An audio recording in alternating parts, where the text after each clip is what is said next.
રૂપાલાના વિરોધમાં ક્ષત્રિય મહિલાઓની નવી રણનીતિ જોવા મળી રહી છે। રાજકોટ બેઠક પરથી 100 ક્ષત્રિયાણી ઉમેદવારી નોંધાવશે।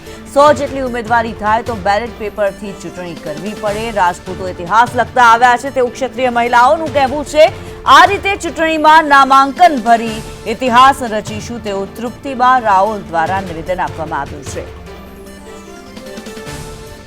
ત્યારે પરસોત્તમ રૂપાલાના વિરોધમાં ક્ષત્રિયાણીઓ હવે જાણે ઇતિહાસ રચવાના મૂડમાં હોય તેવું લાગી રહ્યું છે। ક્ષત્રિયો દ્વારા કરવામાં આવેલા વિરોધમાં જે પ્રમાણે અત્યારે હવે ક્ષત્રિયાણીઓ દ્વારા નક્કી કરવામાં આવ્યું છે 100 જેટલી મહિલાઓ ચૂંટણીમાં ઉમેદવારી નોંધાવશે। જો 100 જેટલી મહિલાઓ ચૂંટણીમાં ઉમેદવારી નોંધાવે છે તો બેલેટ પેપરથી ચૂંટણી કરવી પડે। ત્યારે ક્ષત્રિયાણીઓ દ્વારા જે રણનીતિ બતાવવામાં આવી છે, અપનાવવામાં આવી છે, 100 જેટલી ઉમેદવારી ક્ષત્રિયાણીઓ દ્વારા કરવામાં આવશે।